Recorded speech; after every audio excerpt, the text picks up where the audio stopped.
행함, 믿음은 행함이다. 그래서 행함이 없는 것은 믿음이 없는 것이라고 일치해서 볼 정도로 우리에게 믿음이 있다면 행함이 꼭 있어야 된다는 것을 강조했고, 이제 3장으로 넘어가면 3장 1절부터 12절까지는 이 말하는 것, 딱 하나, 이 말하는 것에 대하여서 지혜의 말씀을 전해주고 있습니다.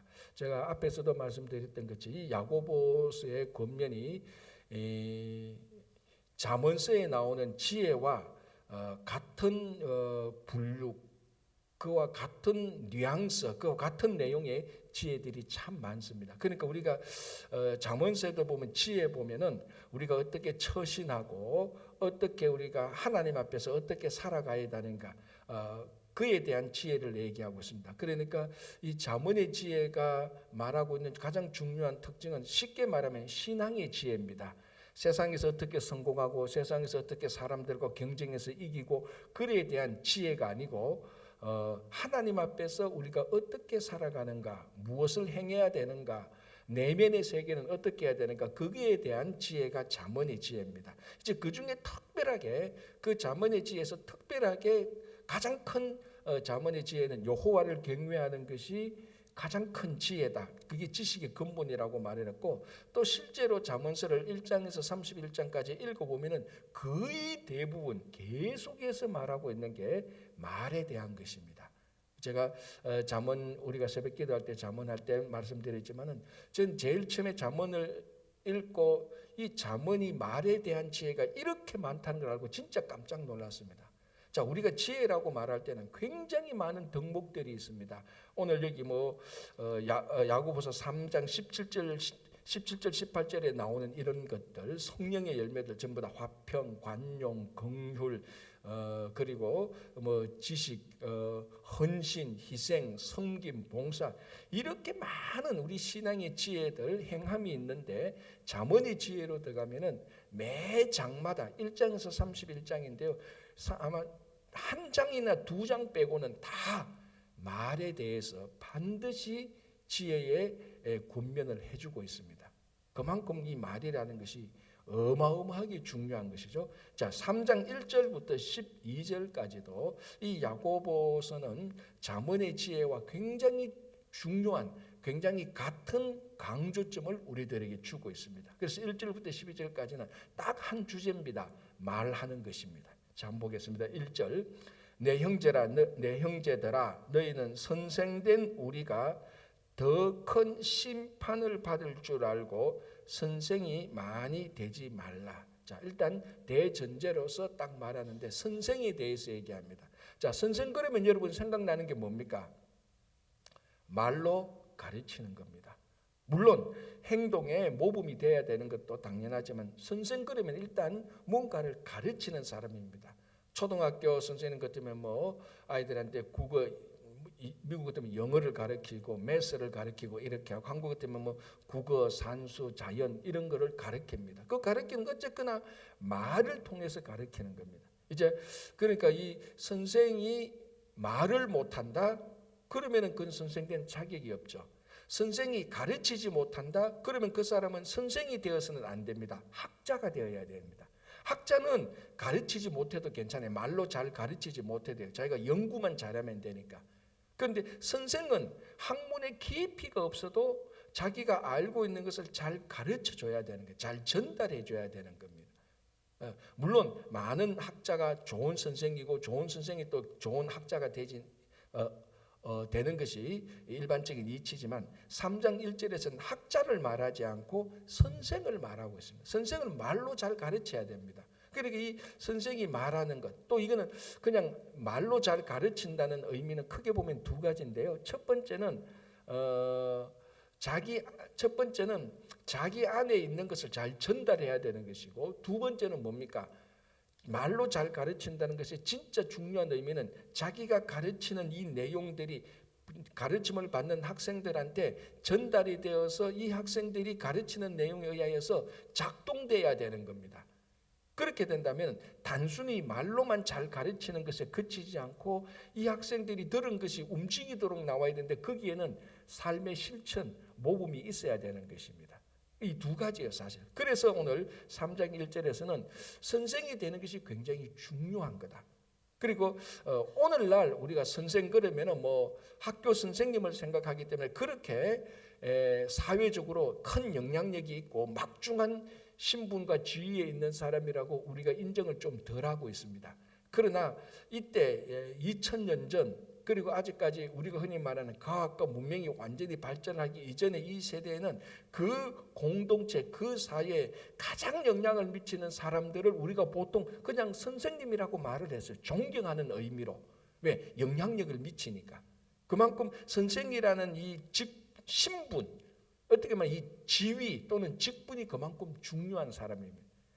그만큼 중요하다는 것은 책임과 의무가 따르다는 것이고 그만큼 무거운 책임과 의무를 가지고 있고 중요한 사람을 모든 공동체에서는 존경하는 겁니다. 존경. 그래서 가장 큰 존경의 의미로 사실은 선생님이라고 말을 하는 겁니다. 그 사람이 정치가든 그 사람이 비즈니스를 하든 그 사람이 뭐 낚시꾼이든 무슨 어떤 직업을 가졌든지 간에 그 사회에 큰 영향력을 끼치는 사람을 두리뭉실하게 존경하는 의미로 선생님이라고 말을 합니다.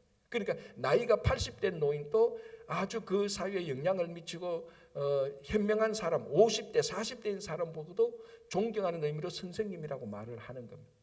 그래서 이 선생이라는 의미는 그 사회에 중요한 영향을 미치고 말을 잘해야 되고 말을 잘한다는 것은 강교한 말을 아첨하는 말을 잘해야 된다는 그런 의미가 아닙니다. 잘 전달해야 되는 것이고 또 전달한 내용들이 작동하도록 하는 겁니다.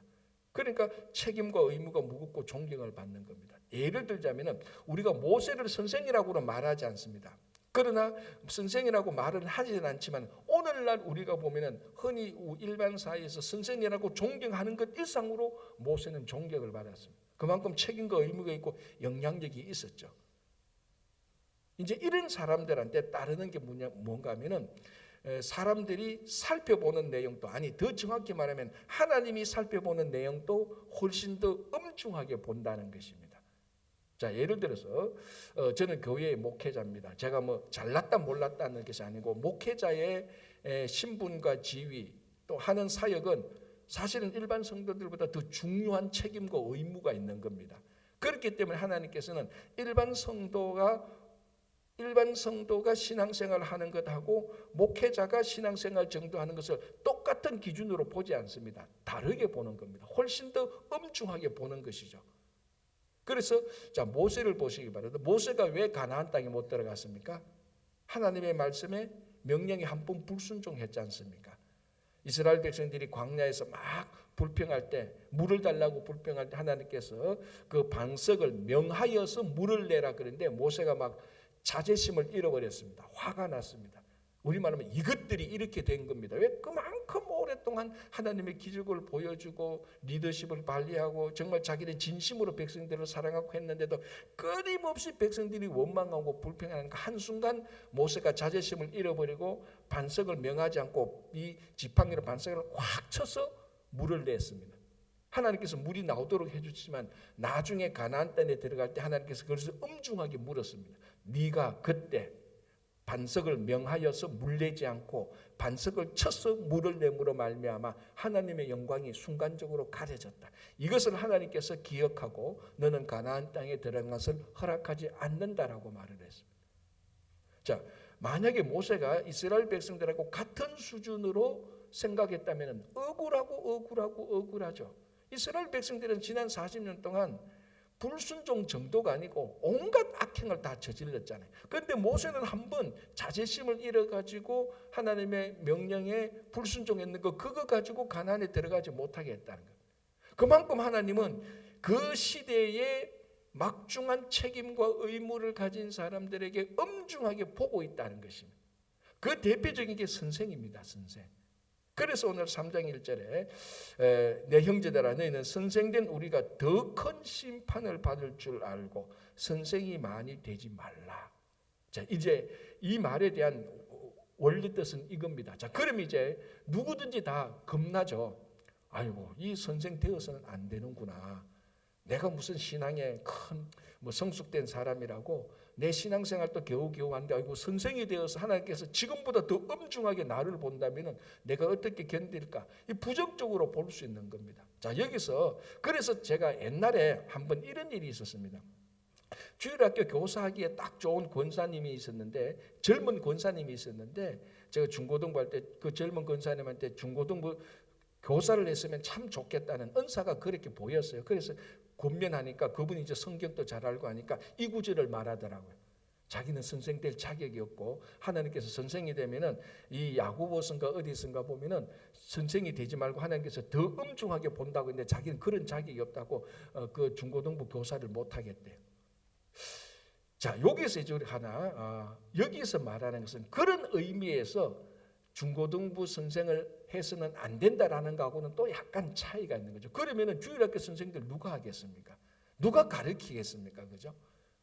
여기서는 이 우리가 신앙 우리의 직분과 지위가 더 중요하면은 그만큼 하나님께서 중요하게 우리를 본다는 겁니다. 그만큼 하나님께서 우리를 더 사랑하고 하나님께서 우리에게 더 막중한 책임을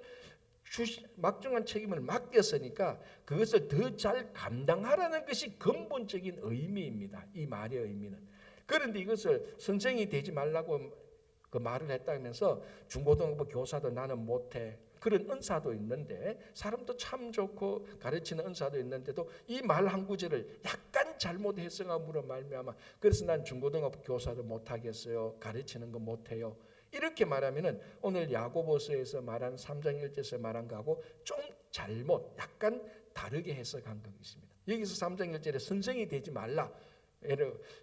더 큰 심판을 받을 줄 알고 이 말은 그럼 우리가 선생 안 되면은 작은 심판을 받겠네? 이런 생각이 아니라는 겁니다. 선생이라는 것은 그만큼 우리가 성숙한 사람, 사회에 영향력이 있는 사람. 다시 말하면은 우리 신앙이 더 성숙하고 우리가 더 성숙하고 더 자라면은 그만큼 거기에 대한 막중한 책임과 의무가 있고 하나님께서 우리에게 거는 기대가 더 크다는 것입니다. 그런 의미에서 선생이 된 사람들은 참 그러니까 영향력이 있는 사람은 정말로 하나님 앞에서 더 엄격하게 더 성숙하게 신앙생활을 해야 된다는 의미입니다. 자, 이제 구체적으로 들어가겠습니다. 3장 2절 우리가 다 실수가 많으니 만일 말에 실수가 없는 자라면 곧 온전한 사람이라 능히 온몸도 굴레 씌우리라. 자, 이제 12절까지 말에 대해서 얘기합니다. 우리가 참 실수가 많은데 특별히 실수가 많은 게 무엇인가 하면 말의 실수라고 말합니다. 그래서 야고보는 딱 한마디 말합니다. 말에 실수가 없는 사람이라면 온몸에 굴레를 씌운다. 이 말은 뭔가 하면 말에 실수가 없다면 온몸에 굴레를 세워서 이 온몸이 마음대로 행하지 않도록 잘 절제된다는 것입니다. 그러니까 말에 실수가 있다면 온몸에 굴레가 없는 것처럼 온몸에 굴레가 없다면 온몸이 마음대로 움직이는 것을 의미하거든요. 말에 실수가 많으면 자기 인생이 자기 삶이 마음대로 간다는 것입니다. 그래서 이 말에 실수가 없으면 네 인생 온몸이 네 인생이 잘 절제되고 이 인생에 실수가 없다는 그런 의미하고 똑같습니다. 그러니까 말 하나가 인생 전체의 실수를 좌지우지할 수 있다는 것을 의미하는 거예요. 프란치스코 그 교황이 이런 말을 했습니다. 아주 일상적인 말을 했는데요. 뒷담화만 하지 않아도 성인이 될 수 있습니다. 이렇게 말을 했어요. 성인, 세인트, 그거는 다른 사람 뒤에서 수근수근 다른 사람 험담만 안 해도 성도들은 성인이 될 수 있대요.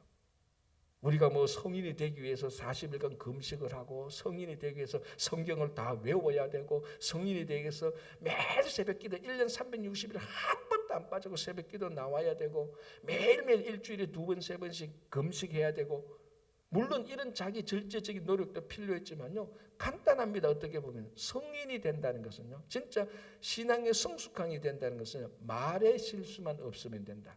그럼 말의 실수가 뭡니까? 딱 하나만 말하자면 누구 비방 수근수근 하는데 끼이지 않고 그 말을 안 하기만 해도 성인이 된다는 겁니다. 쉽죠? 성인이 되는 거 쉽죠? 정말 쉬워요. 누구 뒷담화만 안 해도 성인이 되는 거예요. 근데 이게 참 쉽지 않아요. 생각보다. 해보면은 뭔가 모르게 자기도 어느 날 보면은 자기도 누구 비방하고 비난하고, 어떤 사람은요 진짜 다른 사람에 대해서 얘기 안 합니다. 그런데 자기에게 상처 좀 딱 한 명, 그 사람 이야기만 나오면요 막 온몸이 좀 떨리면서 막 그 뒷담화를 하는 사람이 있어요. 그하고 똑같이 우리가 이 말에만 실수만 없어도 우리 인생에 큰 실수는 하지 않는다는 것입니다. 자, 똑같은 의미로 3절 보시기 바랍니다. 우리가 말들의 입에, 이거는 우리 말하는 입, 마우스가 아니고 홀스 말입니다. 우리가 짐승, 우리가 말들의 입에 재갈 물리는 것은, 말들의 입에 재갈을 물리는 것은, 말을 그러니까 컨트롤하는 것은 우리에게 순종하려고 그 온몸을 제어하는 것이다. 자, 말들의 입에, 짐승의 입에 재갈을 물리는 것은 순종하게 하려는 것이다. 이것은 뭐냐면 온몸을 제어하는 것이다. 그럼 간단하게 말하면 뭡니까? 입을 제어하면은 뭘 제어하는 겁니까? 온몸을 제어하는 것입니다. 자, 그러면 우리가 보통 어떻게 생각하면 사람들의 신체 기관 중에 제일 중요한 게 뭡니까? 심장이죠. 심장이 뛰지 않으면 사망 진단이 나오는 겁니다. 또 심장 못지않게 중요한 게 뭡니까? 브레인, 머리 아닙니까? 그죠? 머리가 작동하지 않으면 기억도 없고, 그 머리가 작동하지 않으면 완전 바보 천치가 되는 겁니다. 그럼 어떻게 보면은 여기 보면 우리 심장을 제어하면은 온몸을 제어하는 것이라고 말해야 되는 것이 의학적으로 정상입니다. 아니면 브레인, 머리를 제어하면은 온몸을 제어하는 것이다라고 말해야 되는 것이 의학적으로 말하는 것이 정확한 말입니다. 그런데 여기서는 뭐라고 말합니까? 입을 제어하면은 온몸을 제어한대요. 심장과, 그러니까 야고보는 이렇게 말할 수 있습니다. 심장과 머리보다 뭐가 더 중요하다? 입이 더 중요하다는 겁니다. 물론 이 입은 머리하고 심장하고 다 연결이 되어 있지만요, 굳이 우리가 신체 기관을 딱딱 나누어서 말을 한다면 지금 야고보서 3장 3절은 머리보다도, 두뇌보다도, 심장보다도 입이 더 중요하다는 거예요. 그만큼 이 말하는 것이 온 인생과 온 삶에 막대한 영향을 미친다. 그래서 아까 제가 처음에 말씀드렸죠. 그래서 잠언에도 계속해서 말이 지혜다. 네가 하는 말이 네 생각이고, 네가 하는 말이 네가 어떤 사람인 것을 증명하는 것이고, 네가 하는 말이 앞으로 네 인생을 결정할 것이라는 것이. 브레인이고 심장보다 말이 더 중요하다는 거예요. 3절 다시 볼게요. 우리가 말들의 입에 재갈 물리는 것은 우리에게 순종하게 하려고 그 온 몸을 제어하는 것이라. 여러분, 입만 조심하면 됩니다. 신앙생활도 입만 조심해야 돼요. 95% 성인이 될 수 있는 겁니다. 4절, 이제 그래서 4절 5절에 이 말하는 것에 대한 비유를 두 가지를 들고 있습니다. 첫 번째가 4절인데요. 또 배를 보라. 그렇게 크고 광풍에 밀려가는 것들을 지극히 작은 키로서 사공의 뜻대로 운행하나니. 자, 큰 배를 움직이는 것도 선장실 안에서 그 사공이 핸들 키 요거 하나만 조정합니다. 딱 가만히 있어서 요것만 조그만 키를 조정하면 그 큰 배가 다 움직이는 겁니다. 똑같은 의미죠. 우리 인생을 뭘만 조정하면 됩니까? 입만 조정하면 되는 겁니다. 그러니까 아까 제가 얼핏 말씀드렸죠. 우리가 하는 말이, 입에서 나오는 말이 내 인생의 방향과 목적을 결정한다는 거예요. 그 큰 배의 조그만 배의 키를 왼쪽으로 틀면요, 큰 배가요 왼쪽으로 움직여요. 이 핸들을 오른쪽으로 움직이면 큰 배가 오른쪽으로 움직입니다. 내가 말을 왼쪽으로 하면 내 인생은 왼쪽으로 가요. 내가 말을 오른쪽으로 하면 오른쪽으로 간다니까. 50년, 60년, 70년 인생이 다 그쪽으로 가는 거예요. 그거하고 똑같습니다. 자, 6절. 이와 같이 혀도 작은 지체로 돼 큰 것을 자랑하도다. 보라, 얼마나 작은 불이 얼마나 많은 나무를 태우는가. 두 번째 비유가 뭐냐면 작은 불입니다. 첫 번째 비유는 배의 키고 두 번째는 작은 불. 이 불 하나가요. 처음에는요, 여러분 큰 불이요, 어마어마한 산불이 처음부터 크게 납니까? 아니잖아요.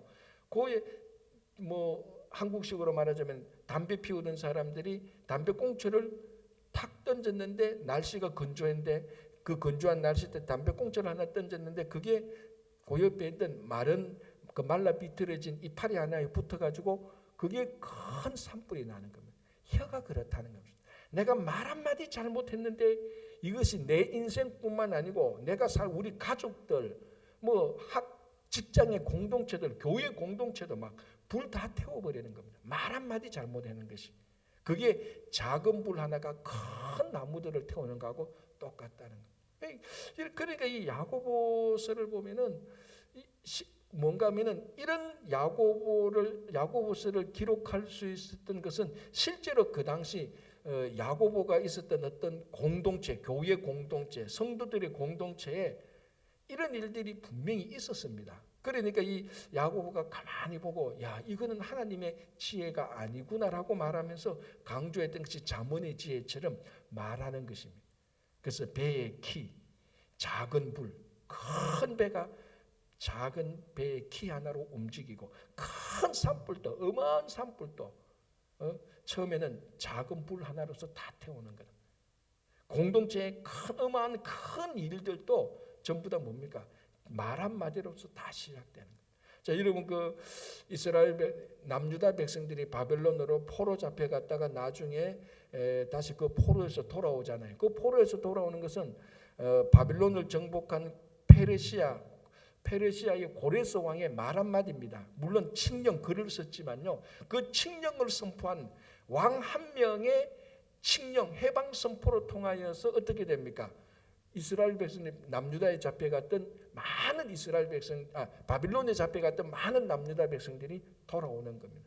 그럼 말 한마디가 국가를 살리기도 하고 국가를 죽이기도 하는 거예요. 말 한마디가 내 인생을 망치기도 하고 살리기도 하는 거예요. 그걸 지금 얘기하고 있습니다. 6절. 그래서 이렇게 말해요. 혀는 곧 불이요 불의 세계라. 혀는 우리 지체 중에서 온 몸을 더럽히고 삶의 수레바퀴를 불사르나니 그 사르는 것이 지옥불에서 나느니라. 그러니까 혀 하나 말하는 것 잘못 때문에 지옥불까지 연결시키는 겁니다. 얼마나 말이 중요한지 모릅니다. 얼마나 이 말하는 것 때문에 사람의 상처받고 공동체를 죽이기도 하고 걷잡을 수 없는 많은 풍파를 일으킵니다. 그러나 반대로 좋은 말 한마디가 사람을 또 살리고 가정과 교회 공동체를 살리는 겁니다. 진짜입니다. 자, 7절 볼게요. 여러 종류의 짐승과 새와 벌레와 바다의 생물은 다 사람이 길들일 수 있고 길들여 왔거니와. 수없이 많은 짐승, 아주 재밌게 말하는 게 벌레도 길들여 왔다는 겁니다. 짐승과 새와 벌레와 바다의 생물은 다 사람이 길들일 수 있고 길들여 왔다. 좀 과장이 있죠.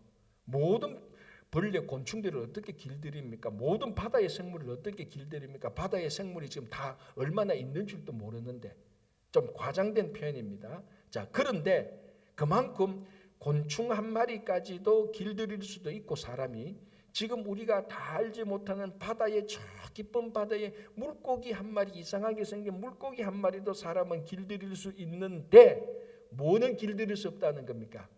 혀는 길들일 수 없다는 겁니다. 8절. 혀는 능히 길들일 사람이 없나니 쉬지 아니하는 악이요 죽이는 독이 가득한 것이라. 더 이상 제가 설명할 필요가 없지 않습니까? 설명한 두 말하면 잔소리입니다, 진짜로. 그러니까 말만 길들여도 그 사람은 어떤 공동체 어디 가서도 반드시 성공할 수 있는 사람입니다. 말만 잘해도. 그러니까 바다의 짐승도 길들일 수 있는데 바다에 물고기들이 얼마나 많습니까? 다 길들일 수 있대요. 우리말 하면 뻥! 어떻게 다 길들여? 말도 안 되지. 그러니까 말하면 내가 말하려는 건 이게 아니고 사람이 그만큼 혀를 길들이지 못한다는 겁니다.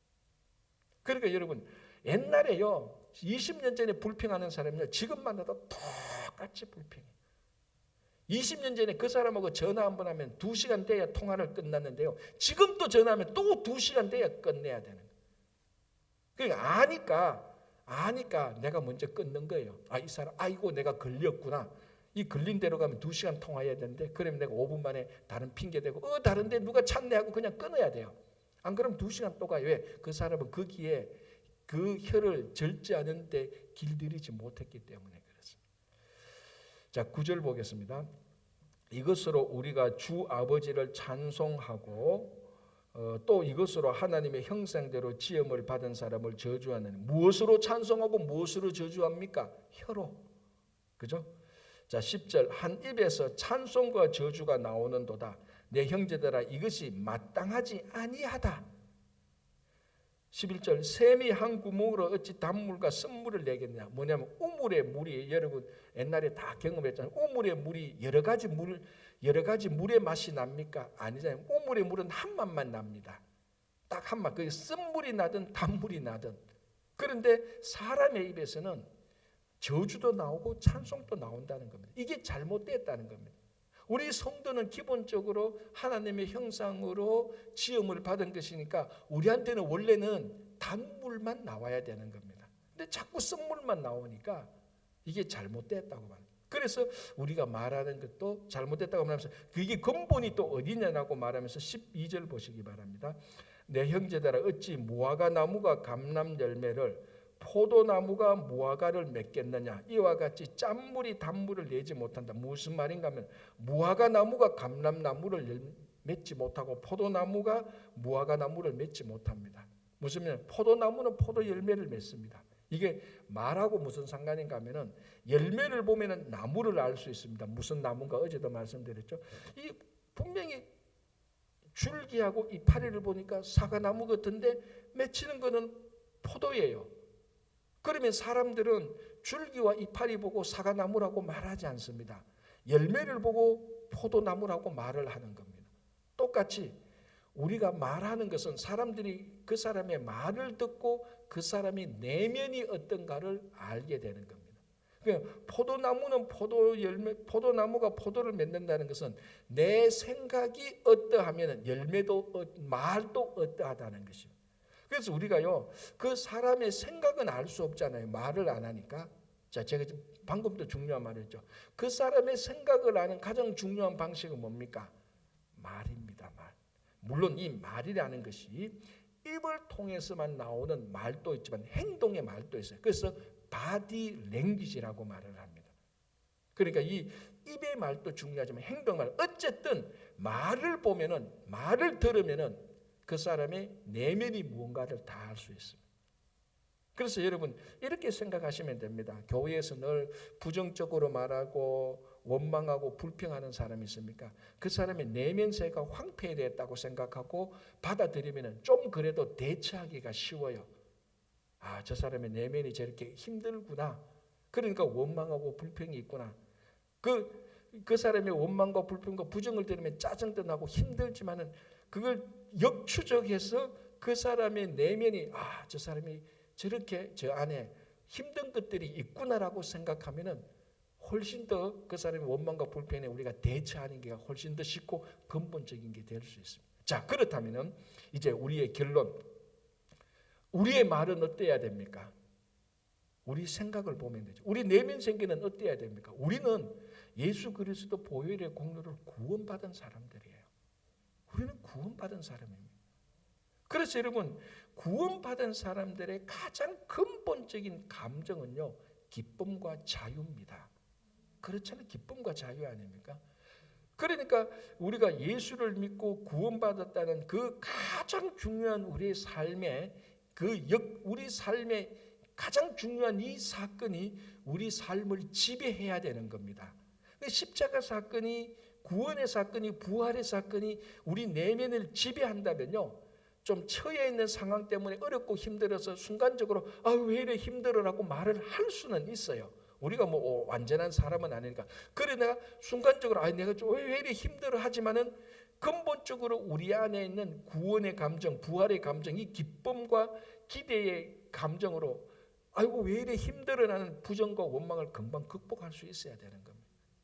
그러니까 가장 간단하게 말하면요, 늘 부정적이고 원망이고 투덜대고 짜증내고 막 이렇게 하는 사람들은 실제로는 말의 문제이지만은 그 내면에 구원의 기쁨과 환희가 부족한 겁니다. 부족한 거예요. 그래서 이 우리의 감정이 그만큼 중요한 겁니다. 신앙의 감정. 우리가 구원받았고 어차피 이 땅에서 인생 다 끝나는 거다. 어차피 인생 다 끝나면 우리에게는 영원한 삶이 있다. 그에 대한 기대와 그에 대한 희망과 그에 대한 비전과 그에 대한 믿음으로 우리의 감정을 채울 때 근본적으로 우리는 부정적이고 원망적이고 불평적이지 않습니다. 순간적으로 그런 말이 튀어나올 수 있어요. 아따고 아파. 너 왜 내한테 이렇게 나 화나서. 그렇게 순간적으로 다 할 수 있어요. 그러나 그게 지속적으로 습관이 되어서는 안 되는 거죠. 우리한테 습관이 되어야 되는 감정은 하늘의 기쁜 감정이어야 되니까. 그런데 이 모든 것이 겉으로 드러나는 표시가 말입니다. 말을 보면은 내면을 알 수 있고 구원의 감정을 알 수 있는 겁니다.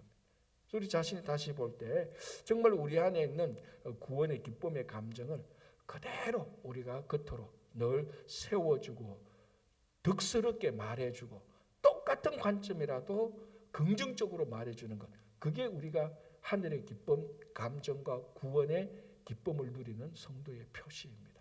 오늘도 여러분들 좋은 말을 많이 하시고 늘 구원의 기쁨을 누리시는 하루가 되기를 바랍니다. 기도하겠습니다. 하나님 아버지 감사합니다. 어제 하루 살면서도 구원의 기쁨과 부활의 능력은 믿지 않고 세상 사람처럼 똑같이 넘어지고 자빠진 원망과 불평 가운데서 살았더라면 오늘 다시 한번 야고보 3장의 말씀을 보면서 우리 안에 구원의 감정과 기쁨을 누리며 우리가 하는 말이 사람에게 위로가 되고 격려가 되고 힘이 되고 다른 사람들을 살리고 공동체를 살리는 능력의 말이 되게 하여 주시옵소서. 주님, 지금도 전 세계적으로 자연재해와 기후재앙으로 전쟁과 테러와 그리고 태풍과 지진과 산불로 인하여서 많은 우리 형제자매들이 고통과 환난 중에 있습니다. 주님, 오늘도 그들과 함께 하셔서 우리 아버지 하나님께서 친히 위로하시고 격려하시고 속히 모든 피해가 복구되도록 하여 주시옵소서. 우리 형제자매들 가운데 병상에 있는 환우들 주님께서 고쳐주시고 빨리 회복시켜 주시고 낙담과 좌절된 그 심령을 아버지의 기쁨과 즐거움으로 변화시켜 주시옵소서. 우리 자녀들 믿음과 지혜와 건강 속에서 잘 자라게 하시고 교회에 연약하신 분들 어르신들 늘 강건함을 더하여 주셔서 행복하게 하나님 섬길 수 있도록 도와주시옵소서. 10월 21일 20일 선교 바자회가 있습니다. 준비하는 우리 선교회 회원들 한 사람 한 사람 살펴주시고 이번 또 바자회를 통하여서 하나님의 나라를 이루는 선교에 큰 도움이 유익이 될 수 있도록 도와주시옵소서. 온 성도님들이 선교에 동참하는 마음으로 바자회를 잘 감당해 나갈 수 있도록 도와주시고 11월 3일부터 5일까지 또 부흥회가 있습니다. 오실 강사 목사님에게 주님의 그 입술에 능력을 주장하여 주시사 선포되어지는 말씀을 통하여서 우리의 신앙이 다시 더 성숙하게 될 수 있도록 도와주시옵소서. 감사하오며 예수님의 이름으로 기도하옵나이다. 아멘.